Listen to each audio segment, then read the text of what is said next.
Hi, I am Sammy Tatro, and I am coming to you live from Louisiana, and I'm excited to be with you guys again on this Tuesday. So welcome back to our Tuesday live session. If you are just joining us, you know that we didn't know that we were discussing the importance of detoxifying our lives from everyday toxins. That was what we talked about last week. So now today we're going to shift our focus just a little bit to a popular trend. And before I tell you that, I just want to make sure, can you guys hear me loud and clear? If you can hear me loud and clear and I don't have any sound issues going on, drop me a 3 in the chat. Just let me know that everything's coming through clearly. That would really help me out. Thank you so much. Okay, so the shift in focus that we're going to take today is going to be on the new trend. It's not new, it's been around for a long time, on the trend of alkaline water. I'm sure you guys have heard it. If you haven't, I have to ask, have you been living under a rock? I mean, it's been around. It lines the grocery store aisles. Everybody's got their own brand. It is pretty much everywhere nowadays. So if you haven't heard about it, check it out. There's a lot of buzz around it, and see what you learn, see what you figure out. Today, we are going to be debunking some common myths around alkaline water. So we'll give you a little background if you're just getting ready to dive into it, if you're just checking into it. And drop a 6 in the chat if you're already familiar with bottled water, this alkaline bottled water craze that's been going on. Let me know if you guys have already had some experience with it. Of course, there is a lot of buzz going on around the health benefits of it. Why is it better for you? Is it better for you? And why do we care about that? So these are topics that are going to take a lot longer than today to discuss, but we're going to dive into just a couple of the topics that have been brought to my attention several times in the last couple of weeks. So if you have ever grabbed a bottled water, an alkaline bottled water, and I should have grabbed one to kind of use as a prop, but you've noticed on the side there is a list of ingredients on the side of an alkaline bottled water, right? And so you've noticed that it might have the words listed. Sodium bicarbonate is an example. Calcium bicarbonate is another example. But sodium bicarbonate is the same stuff that is actually found in baking soda. You guys are more than familiar with baking soda, I'm sure.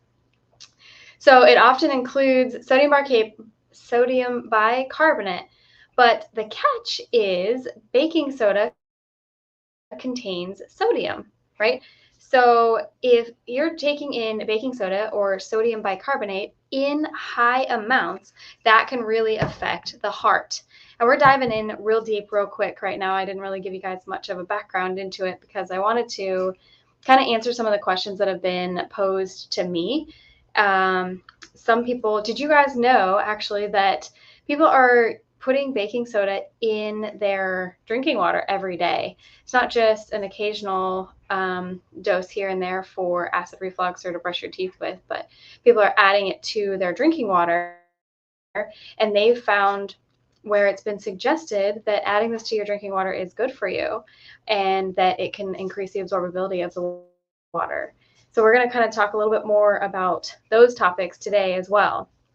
And so this topic of baking soda has been just kind of swirling around. People have approached me with it, and we're going to talk a little bit about the myth and then potential side effects of adding baking soda to your water every day or taking it in regularly. And maybe you're not adding baking soda. Maybe you're buying alkaline bottled waters off the shelf, and of course they've got some additive in there to make it stay alkaline on the shelf, right? So we're not mad at it. That's what the product is, but we got to figure out how to navigate that. So like we touched on briefly, one of the first myths I've heard is that the belief that adding baking soda makes water more absorbable. And like I said, a couple people have actually brought this to me recently. So that's why I'm bringing it to you guys and kind of answering that question on here so that others who have the same question can be helped as well. So similarly, in this thought process, this misconception extends to the idea, like we said, that alkaline water is inherently more absorbable as well. And so let's debunk this myth. Water as a whole is already a highly absorbable substance, right? It can break down other substances as well. in its natural state. However, the bottled water and the contaminants that we're faced with in our water sources, as well in the bottling process, as well as the harsh filtration processes that we're forced to use because of the status of our water, helps to kind of reduce that absorption rate a little bit in the water. Just kind of depends on what we're faced with and what we're putting in our bodies as to that absorption rate. And so when the water is in its natural state, it's when it's in the environment, in the groundwater, natural occurring, clean groundwater, has a charge about it. It's got a different structure about it. And so in this natural state, it's very absorbable, and the body knows exactly what to do with it and how to well hydrate itself. However, we are now I'm in America, and there's certain challenges that we've had to do, and therefore we have to adjust for those, right? And so it's not any big secret as to why we're reaching for all these different avenues to try to make our water the best we can get it. And so just to recap, the myth is that alkaline water or adding baking soda to our water makes it more absorbable. And that myth is false. It does not change the actual structure of the water in any way that would increase that absorption. However, I want to dive just a little bit further into using baking soda or sodium bicarbonate, any bicarbonate, whether it's calcium or sodium or any of the bicarbonates. Long term, the overuse of these can increase your risk of some health concerns. And so if anybody's ever thought that they were going to dive into alkaline water and then they stop for a second, go ask their doctor about it, your doctor may suggest not to go into that. Your doctor may not know anything about it and may not even dive into it. But some of the risks of taking in these bicarbonates is the risk for hypokalemia. And hypokalemia is actually a potassium deficiency. Another one is hypochloremia, or a chloride deficiency. And then another one is hypernatremia, and that's a rise in sodium levels. So actually, in fact, in 2016, there was a case study that highlighted that overdosing on baking soda or bicarbonates has led to some heart arrhythmias, so if you're having any heart conditions, and even cardiac arrest in some extreme cases. So this is some serious stuff that we're dealing with. We really need to pay attention and know what we're messing with here. There's been some bottled water companies that have actually had serious lawsuits against them and been shut down because of causing these problems. And one of those companies, I believe, was called Real Water. I believe it was REAL. Maybe don't quote me on that, but there's definitely some serious concerns and things that we need to pay attention to. And so I just want to bring this to your awareness because there are dangers involved. So it's definitely essential to be aware of the potential risks of baking soda and then regularly using it, and in an attempt to alkalize your water. So now, before we dive a little bit deeper, there are some people that do get some really positive benefits from it, and they might be short-term benefits, but I want to know, drop a comment with your thoughts and your experience on alkaline water. Have you ever tried it? What was your experience? What was your results? Let's keep the conversation going. I love to learn. I'm always a student, so I'm always learning everything. And if you guys have any tips and tricks for me, I'm all ears and I'm ready to share and to be taught as well. If you guys have anything to share with me. But if you guys have made it this far, then you know that I am typically known as a water advocate, right? And so I wanted to kind of put that out there that I am, in fact, a water advocate, but I want to also touch on the point that we kind of touched a little bit on it, but if you're asking your doctor about alkaline water, most of them will probably tell you not to. We kind of touched on this just a second ago. They'll probably tell you not to mess with it. But what's important to note is most physicians don't spend hardly any time on nutrition in their doctorate programs, let alone water.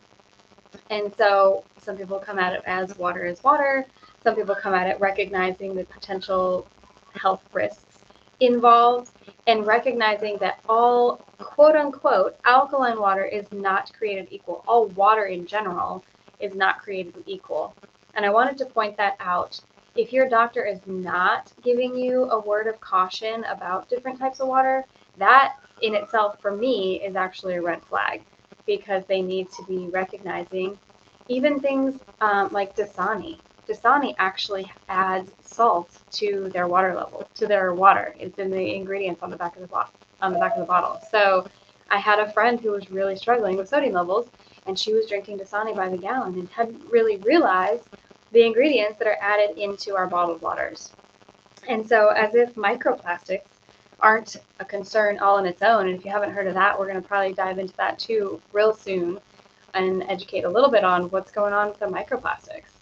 But if you guys are not paying attention to those ingredients lists and what's on there, and you have some health concerns, that's a real thing to check into for sure. So it's important to note that while scientists understand that excessive baking soda intake can be harmful for our cardiovascular systems, it also is important to note that if you're on a restricted sodium, you also need to be paying attention to that. And the doctors may not be able to differentiate between alkaline waters and electrolyzed reduced water. And so we dive into that topic a little bit further later, but it's important to make informed choices based on your individual health needs, as well as being educated, fully educated on the differences. So, like I said, if you made it this far, you know that I am actually a health advocate for water for sure. I do think that water is extremely important, and you might be kind of confused because a lot of people consider it alkaline water, that alkaline water is a good thing, and you're a little bit confused, kind of wondering why I might be alerting against this opposed to advocating for it. And so one of the things that I have to tell you is that the one that I typically advocate for doesn't allow individuals or private websites to use their product name, trade names, trademarks, logos, or any designs or copyrights on a private site. So I'm not allowed to share those with you in this open setting, but I want to share everything that I've learned with you guys over the last 13 years, and I'm willing to lay it all out there and send you guys everything I know and share. And I actually love this topic. I love to learn more, and I love to just have an open conversation because like I said, I'm always a student.